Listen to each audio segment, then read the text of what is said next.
بسم اللہ الرحمن الرحیم۔ آج کے اس ایپیسوڈ میں ہم عبد الملک بن مروان کا خالص دور حکومت جو 693 عیسوی تا 705 عیسوی ہے اس کے بارے میں پڑھیں گے، اور اس میں بھی جیسا کہ میں پہلے ذکر کر چکا ہوں کہ جب عبداللہ بن زبیر کو شکست ہو گئی، ان کو شہید کر دیا گیا، تو اس کے بعد عبد الملک بن مروان جو تھا اس کا کوئی بھی مخالف بچتا نہیں تھا، اس لیے یہ اسلامی سلطنت یا اسلامی ریاست کے خلیفہ بن گئے، اور اس کے مقابلے میں کوئی بھی نہیں تھا۔ سب سے پہلے ہم خوارج کی بغاوت پڑھیں گے یا خوارج کی شورش۔ تو یہ خوارج جو تھے یہ حضرت علی رضی اللہ تعالیٰ عنہ کے دور سے مسلسل اسلامی ریاست کے لیے ایک درد سر بنے ہوئے تھے، اور ان کی شورش میں بھی خاص کر ہم ایک ایسے شخص کا ذکر کریں گے جو کہ خارجی سردار ہے، شبیب بن نعیم شیبانی، اور یہ وہ شخص ہے جس نے ایک تاریخ رقم کی ہے، اور اس بارے میں ہم پڑھیں گے کہ کیسے اس نے ایک تاریخ رقم کی۔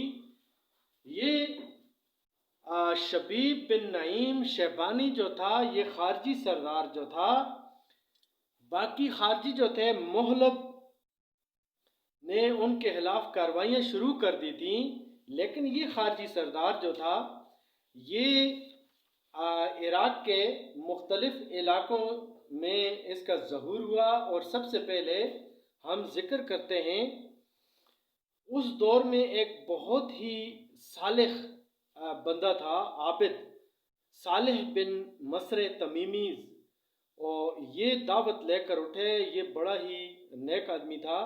یہ 86 ہجری کا واقعہ ہے کہ جزیرہ میں یہ بنو امیہ کے خلاف اٹھے، اور یہ خارجی سردار شبیب بن نعیم شیبانی نے بھی ان کا ساتھ دیا شروع میں، اور ایک جنگ میں یہ صالح جو تھے یہ مارے گئے، اور اس کے بعد شبیب جو تھا یہ آگے بڑھا، اور یہ اموی جو فوج تھی کئی ہزار فوج اس کے مقابلے میں آئی، لیکن شبیب جو تھا یہ ایک قلعے میں اس نے پناہ لی، شام ہو گئی تھی، اور یہ محمد بن مروان جو تھا اس نے خالد بن جرز کو بھیجا، اور یہ شبیب جو تھا یہ ایک قلعے میں مقید ہو گیا، قید ہو گیا۔ لیکن یہ ایسا سردار تھا کہ اس نے رات کے اندھیرے میں آگ انہوں نے جلائی، یہ جو بنو امیہ کے لوگ تھے انہوں نے، ان کی فوج نے، کہ کوئی قلعے سے نکل نہ سکے، لیکن انہوں نے آگ سے چھلانگیں لگا کر نکل گئے، اور یہ جو بنو امیہ کی فوج تھی اس کو اندازہ بھی نہیں تھا کہ یہ ایسا بھی کر سکتے ہیں۔ شبیب کے ساتھی بڑے جان باز تھے، وہ حسن تدبیر سے آگ سے بچ کر نکل آئے، اور اس وقت جو بنو امیہ کی فوج کا کمانڈر تھا حارث، اس کی فوج پر ٹوٹ پڑے، اور یہ اتنا ناگہانی حملہ تھا کہ حارث زخمی ہوا، اور اس کا سارا سامان جو تھا شبیب بن نعیم نے لوٹ لیا۔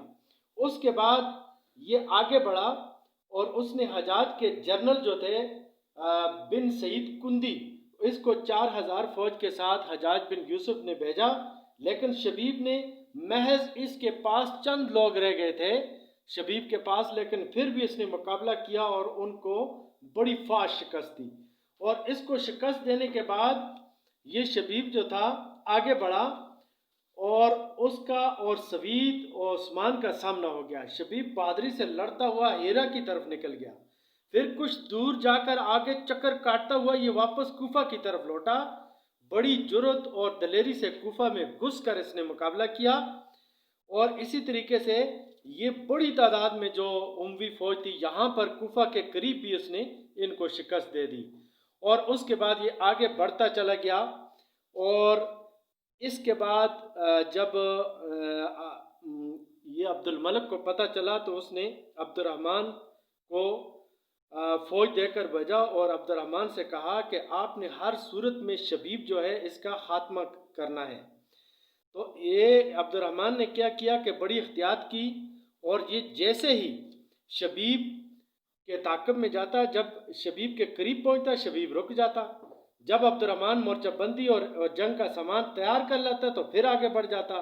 اس طرح کرتے کرتے عراقی جو فوج تھی اس کو شبیب نے تھکا دیا، اور شبیب نے جب عید، اسی دوران کہتے ہیں کہ عید کا بقرہ عید کا زمانہ آ گیا، عراقی فوجیں تھک چکی تھیں، اس لیے عبد الرحمن نے منظور کر لیا کہ اس کے ایک محالف عثمان بن قطن نے حجاج کو اس کی خبر دی، لیکن حجاج بن یوسف چونکہ شبیب کے سخت خلاف تھا، اس لیے اس نے کہا کہ عبد الرحمن کو معزول کر کے اس کی جگہ عثمان کو افسر مقرر کیا، اور کہا کہ فوراً اس کا مقابلہ کیا جائے۔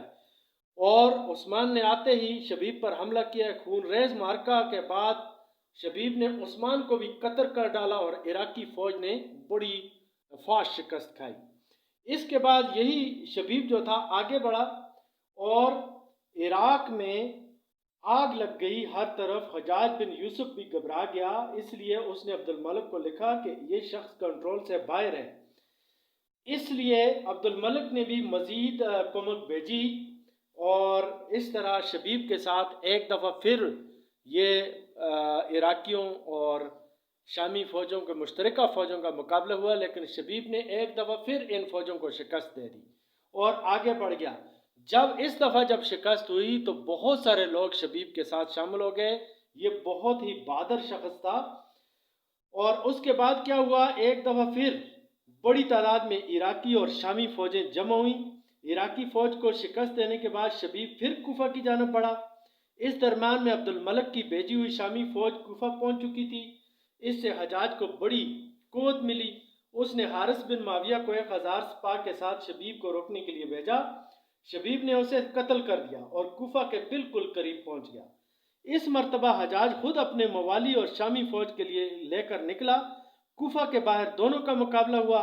خارجی حسب معمول اپنی مشہور شجاعت کے ساتھ لڑے اور بہتوں کو قتل کر دیا، لیکن حجاج خود شامی فوجوں کا دل بڑھا رہا تھا۔ اس نے بڑی سرفروشی دکھائی۔ دوران جنگ شبیب کا بھائی مسعد جو اس کا قوت بازو تھا وہ بھی مارا گیا، لیکن شبیب نے اس کی بھی پرواہ نہ کی اور اسی بہادری سے لڑتا رہا۔ آخر میں خارجی شامیوں کے پہم حملوں کی تاب نہ لا سکے اور ان کے پاؤں اکھڑ گئے۔ اس وقت شبیب کو مجبوراً میدان چھوڑنا پڑا۔ یہ پہلی دفعہ ہے کہ اس خارجی سردار کو شکست ہوئی ہے، اور دنیا کی تاریخ گواہ ہے کہ اس شخص نے چند لوگوں کے ساتھ یہ جو بنو امیہ کی فوج تھی اس کو ناکو چنے چبوا دیے تھے۔ آگے حجاج نے اس کا پیچھا جاری رکھا اور فوراً سفیان بن عبرو کو شامی فوج کے ساتھ اس کے تعاقب میں روانہ کیا، اور اپنے داماد حکم بن ایوب والی بصرہ کو اس کی مدد کے لیے لکھا۔ اس نے علیحدہ 4000 امدادی فوجیں بھیجیں۔ اہواز میں جو شام کا جو دریا کا ساحل ہے وہاں مقابلہ ہوا۔ صبح سے شام تک جنگ ہوتی رہی، اور کہتے ہیں کہ خارجیوں کے پاس صرف 1000 فوج جبکہ دوسروں کے پاس لگ بھگ 40,000 کے قریب فوج تھی۔ خارجیوں نے شامیوں کے چھکے چھڑا دیے اور ان کا پلڑا کمزور پڑنے لگا۔ یہ صورتحال دیکھ کر سفیان نے تیر بازی شروع کر دی، لیکن خارجیوں نے یہ تیر انداز جو تھے ان کو بھی جا کر قتل کرنا شروع کر دیا، اور اسی دوران رات ہو گئی۔ شبیب نے رات گزارنے کے لیے دریا کو عبور کرنے کی کوشش کی، اور اسی کوشش میں جب یہ دریا کو عبور کر رہا تھا تو اس کا گھوڑا درمیان میں بدک گیا، اور یہ 77 ہجری کا واقعہ ہے کہ یہ شبیب جو تھا یہ گھوڑے سے گر کر دریا میں ڈوب کر جاں بحق ہو گیا۔ اور دنیا کی تاریخ کہتی ہے کہ یہ ایسا شخص ہے کہ جس نے محض چند لوگوں کے ساتھ بار بار بنو امیہ پہ حملے کیے اور بہت بڑا عراق کا علاقہ اپنے قبضے میں لیا، اور آخرکار جب یہ فوت ہوا تو کہتے ہیں کہ اس کا دل کھول کر نکال کر دیکھا گیا تو بہت بڑا تھا۔ تو یہ شخص جو تھا مسلسل کافی زمانے تک بنو امیہ کے لیے درد سر بنا رہا، اور آخرکار یہ جب یہ فوت ہو گیا تو بنو امیہ نے سکھ کا سانس لیا، ورنہ حجاج بن یوسف جیسے سفاک جو سردار تھے ان کو بھی اس نے ناکو چنے چبائے اور تاریخ میں اپنا نام پیدا کیا۔ اس کے بعد یہ مسلسل یہ خارجیوں کے ساتھ لڑائی جاری رہی اور آخرکار یہ خارجیوں کو شکست ہوئی۔ مکمل طور پر تو یہ دب نہ سکے، لیکن عارضی طور پر بہرحال ان کو شکست ہو گئی۔ اس کے بعد ہم پڑھتے ہیں افریقی مقبوضات پر قبضہ۔ تو یہ جس دوران یہ عبد الملک بن مروان اور عبداللہ بن زبیر اور ان کے آپس میں مقابلے جاری تھے، اسی دوران افریقہ مسلمانوں کے قبضے سے نکل گیا تھا، کیونکہ اس طرف کوئی توجہ نہیں دی جا سکی تھی۔ اس لیے دوبارہ جب امن و سکون ہو گیا تو یہ 69 ہجری میں ظہیر بن قیس کو، جنہیں افریقہ کے حالات کا کافی تجربہ تھا، عبد الملک بن مروان نے بھیجا۔ تو یہ ظہیر بن قیس یہ آگے بڑھا اور انہوں نے رومیوں اور بربریوں کی بڑی تعداد وہاں جمع تھی۔ ان میں اور ظہیر میں اتنی شدید اور خون ریز جنگ ہوئی کہ کسی فریق کو زندہ بچنے کی امید باقی نہ رہی، لیکن مسلمانوں کے استقلال اور جان بازی سے میدان ان کے ہاتھ رہا، اور افریقہ کا جو سردار تھا کسیلا نے نہایت بری شکست کھائی۔ بربریوں اور رومیوں کی بڑی تعداد قتل ہوئی اور کچھ گرفتار ہو گئے۔ اس کے بعد یہ ظہیر جو تھا یہ آگے بڑھا اور اسی دوران یہ بربری قبائل اور رومی اور مختلف لوگ جو تھے یہ مل کر یہ ظہیر کے مقابلے میں آئے، اور ظہیر جو تھا اس دوران اس کے پاس بہت تھوڑی فوج رہ گئی، باقی فوج اس نے آگے بھیج دی تھی۔ مقابلہ ہوا اور یہ اس طرح ظہیر جو تھا یہ قتل ہو گیا، شہید ہو گیا، اور افریقہ ایک دفعہ پھر مسلمانوں کے ہاتھوں سے نکل گیا۔ لیکن اس کے بعد دوبارہ عبد الملک بن مروان نے کیا کیا کہ دوبارہ فوج بھیجی، اور اس وقت ملکہ تھی وامیہ، اس نے یہ اپنے آپ کو پیغمبر بھی کہتی تھی اور بہت بڑی تعداد میں لوگ اس کے ارد گرد جمع ہو گئے تھے۔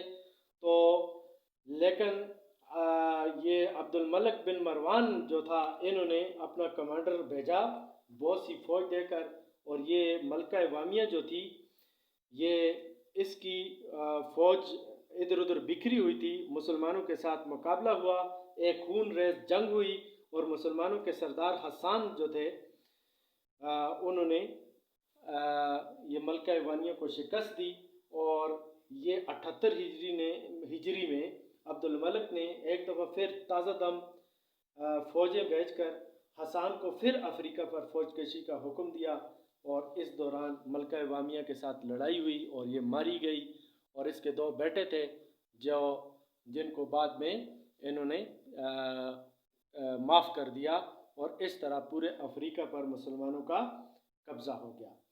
اس کے بعد ہم پڑھتے ہیں زنبیل کی بغاوت۔ یہ بعض تاریخدان اس کو زتبیل کہتے ہیں، بعض زنبیل کہتے ہیں۔ عبداللہ بن زبیر کے ہنگامے کے زمانے میں سیستان کے علاقہ کا ایک ترک فرمان روا تھا، یہ باغی ہو گیا تھا، اور اس نے 74 عیسوی میں امیہ بن عبداللہ والی خراسان نے اپنے لڑکے عبداللہ کو اس کی تادیب پر مامور کیا، اور یہ زتبیل جو تھا یہ آمادہ ہو گیا تھا کہ میں آپ کو تاوان دوں گا، خراج دوں گا، لیکن اس نے اس کی بات نہ مانی، اور عبداللہ نے کیا کیا کہ پیش قدمی جاری رکھی۔ یہ بہت ہی پہاڑی علاقہ تھا، اور اس کا رزلٹ یہ نکلا کہ یہ عبداللہ جو تھا یہ پھنستا گیا، اور زنبیل نے بعد میں اس کو گھیر کر اس کی فوج کا خاتمہ کر دیا۔ لیکن اس کے بعد دوسری فوج کشی کی گئی، یہ 78 ہجری کا واقعہ ہے۔ حجاج نے عبداللہ بن بکر کو اس کے مقابلے کے لیے بھیجا، لیکن 79 میں سیستان پہنچنے پر زتبیل کے علاقے میں گھس کر بہت سے قلعے اس نے فتح کیے، لیکن اس نے بھی عبداللہ ہی کی طرح غلطی کی اور اس کو بھی شکست ہوئی۔ تیسری فوج کشی البتہ جب کی گئی، ابن عاشس کو بھیجا گیا، تو اس نے بڑے طریقے سے یہ زنبیل کے علاقے فتح کرنے شروع کیے۔ حجاج بن یوسف کو غصہ آیا، ابن عاشس کو لکھا کہ تم بغاوت دبانے کی بجائے وہاں آرام عیش و عشرت کی زندگی گزار رہے ہو۔ تو ابن عاشس نے یہ جواب پا کر بغاوت کر دی، اور بعد میں ایسی فوج کے ساتھ آ کر عراق کے کئی بصرہ اور کوفہ کے کئی علاقے فتح کر دیے اور مجبوراً حجاج بن یوسف کو یہاں سے بے دخل ہونا پڑا۔ اور بعد میں کیا ہوا کہ یہ جو عبد الملک بن مروان تھا، اس نے دوبارہ فوج بھیجی حجاج بن یوسف کی مدد کے لیے۔ حجاج بن یوسف نے دوبارہ پلٹ کر حملہ کیا۔ اس بار ابن اشعث جو تھا اس کو شکست ہوئی، لیکن یہ بھاگ کر دوبارہ زنبیل کے پاس پہنچا اور اس نے یہاں پہ پناہ حاصل کی۔ جب عبد الملک کو پتہ چلا تو اس نے زنبیل کو خط لکھا کہ آپ اگر اس کو ابن اشعث کا سر میرے پاس بھیج دو تو میں 10 سال تک آپ سے کسی قسم کا خراج نہیں لوں گا۔ تو اس طرح زنبیل نے اس کو قتل کر دیا اور اس کا سر عبد الملک بن مروان کے پاس بھیج دیا، اور اس طرح اس کی بغاوت ختم ہو گئی۔ یہ ابن اشعث جو تھا یہ بنو امیہ میں سے تھا اور بہت بڑا جرنیل تھا۔ اس طرح اس کی بغاوت ختم ہو گئی۔ اس کے بعد ہم آتے ہیں ولی عہدی کی طرف۔ تو عبد الملک بن مروان نے اپنے بیٹے ولید بن عبد الملک یہ جو تھا اس کو اپنے بعد خلیفہ مقرر کیا اور کہا کہ میرے بعد یہ خلیفہ ہوگا، اور اس طرح 60 سال کی عمر میں یہ 86 ہجری میں عبد الملک بن مروان جو تھے یہ وفات پا گئے۔ اب ہم پڑھتے ہیں اس کے کارنامے اور اس نے کیا کام کیے۔ سب سے پہلے تو ہم یہ پڑھیں گے کہ یہ عبد الملک بن مروان جو تھا یہ بہت ہی بہادر انسان تھا اور بنو امیہ کا اصل بانی بھی یہی تھا۔ تاریخ میں لکھا ہے کہ ایک دفعہ اس طرح ہوا کہ اس کو جب یہ 62 ہجری کا واقعہ ہے کہ وہ مختار سقفی جو تھا اس کے مقابلے کے سلسلے میں پایا تخت سے باہر تھا۔ اس کو ایک ہی رات میں خبریں ملی کہ اموی حکومت کا قوت بازو عبید اللہ بن زیاد مختار کے مقابلے میں مارا گیا، جس کا میں ذکر کر چکا ہوں کہ توابین کے ہاتھوں یہ مارا گیا۔ اسی طرح ممتاز افسر ابن زبیر کے مقابلے میں مارا گیا۔ ان کی فوجیں فلسطین میں داخل ہو گئیں۔ شام کی سرحد مسیسہ پر رومیوں نے حملہ کر دیا۔ دمشق کے اوباشوں نے شہر میں غدر مچا دیا۔ قیدی جیل توڑ کر نکل گئے اور عراب نے حمص اور بلبک پر حملہ کر دیا۔ یہ ایک ہی خبریں ایک ہی وقت میں عبد الملک کو ملی، لیکن کہتے ہیں کہ ایک ذرا بھی یہ پریشان نہیں ہوا، اس نے ہمت نہیں ہاری اور اس نے بعد میں آہستہ آہستہ اپنے سارے دشمنوں کا خاتمہ کیا اور سلطنت اسلامیہ کا واحد خلیفہ بن گیا۔ اب اس کے کارناموں میں سب سے پہلا کارنامہ اسلامی سکہ ہے۔ اس سے پہلے مسلمان جو تھے رومیوں کے سکے استعمال کرتے تھے یا قبطیوں کے سکے استعمال کرتے تھے، اور عبد الملک چونکہ بہت بڑا عالم بھی تھا تو یہ جو لیٹر لکھتا تھا خاص کر رومیوں کو اور ان کو، تو اس میں بسم اللہ الرحمن الرحیم لا الہ الا اللہ بھی لکھتا تھا۔ تو رومیوں نے کہا کہ آپ خط میں یہ چیزیں لکھتے ہیں تو ہم اپنے سکوں پر اس طرح کی باتیں لکھیں گے جو مسلمانوں کو پسند نہیں آئیں گی۔ تو عبد الملک نے کہا کہ میں اپنا ہی سکہ رائج کرتا ہوں۔ اس طرح مسلمانوں نے تاریخ میں پہلی دفعہ عبد الملک نے اپنے سکے بنائے جس پر لا الہ الا اللہ لکھا ہوتا تھا۔ اور دوسرا اس نے زبردست کام یہ کیا کہ عربی زبان کو دفتری زبان بنا دیا۔ اس سے پہلے جو زبان تھی فارسی یا دوسری زبانیں استعمال ہوتی تھیں وہ ختم کر کے اس نے کہا کہ آج کے بعد سرکاری زبان صرف عربی ہوگی۔ اور اسی دوران یہ حجاج بن یوسف جو تھا اس کو یہ حجاج بن یوسف کہتے ہیں کہ بڑا سفاک تھا۔ اس نے اپنی زندگی میں لاکھوں انسانوں کو بے گناہ لوگوں کو قتل کیا، لیکن اس کا ایک کارنامہ بھی ہے اور وہ کارنامہ ہے قرآن پاک پر اعراب لگانا، یعنی زبر زیر پیش اس سے پہلے عربی میں نہیں ہوتے تھے۔ حجاج بن یوسف نے یہ کام کیا اور عربی زبان جو تھی اس میں اعراب کا کام کیا۔ اور اسی طرح اب بعد میں ہم پڑھیں گے ولید بن عبد الملک کے دور میں انہوں نے بہت بڑے اور بھی کارنامے سر انجام دیے۔ اسی طرح خانہ کعبہ جو تھا جیسا کہ میں ذکر کر چکا ہوں، عبداللہ بن زبیر نے نبی کریم صلی اللہ علیہ وسلم کے نقشے کے مطابق ان کو تعمیر ڈالی۔ بعد میں خانہ کعبہ کو اس میں ترمیم کر کے عبد الملک بن مروان جو تھا اس نے توسیع بھی کی اور اس کو دوبارہ تعمیر کیا۔ اسی طرح مذہبی خدمات میں اس نے جتنے بھی مذاہب تھے ان کی بڑا احترام کرتے تھے، اور کہتے ہیں کہ عبد الملک بن مروان جو تھا چونکہ اس کی ساری زندگی مکہ اور مدینہ میں گزری، بڑے بڑے علماء جو تھے ان سے علم حاصل کیا اور بہت زیادہ پڑھا لکھا تھا، اس لیے یہ مسائل کو بڑے اچھے طریقے سے سمجھتا تھا، اور بڑے بڑے مسائل جس کے جواب بڑے بڑے علماء نہیں دے سکتے تھے وہ عبد الملک بن مروان اس کا جواب دے دیتا تھا۔ اور اسی طریقے سے رفاہ عامہ کے بھی انہوں نے بے شمار کام کیے، کئی شہر بھی اس نے آباد کیے، اور اسی طرح آذربائیجان کے شہر اردبیل، بروا کو بھی اس دور کے آباد شدہ شہروں میں بعض تاریخدان لکھتے ہیں۔ اسی طرح اس کی زندگی جو ہے یہ تو نہیں کہا جا سکتا کہ بالکل سادہ تھی، بڑی شاہانہ زندگی گزارتے تھے، اور کہتے ہیں کہ جب اس کو خلافت کی خوشخبری ملی تو اس وقت قرآن پاک پڑھ رہے تھے، اور جب جیسے ہی ان سے کہا گیا کہ مروان فوت ہو چکے ہیں، آپ کو خلافت مبارک ہو، تو کہتے ہیں کہ اس نے قرآن کو واپس بند کیا اور کہا کیا پتہ آج کے بعد میں قرآن پڑھ سکوں گا کہ نہیں۔ بہت مصروف زندگی اس نے گزاری، اور بنو امیہ کا اصل بانی عبد الملک بن مروان کو کہا جاتا ہے۔ آج کے ایپیسوڈ میں اتنا ہی، نیکسٹ میں انشاءاللہ ایک سنہری بنو امیہ کے دور میں ہم داخل ہوں گے اور ولید بن عبد الملک کے بارے میں پڑھیں گے۔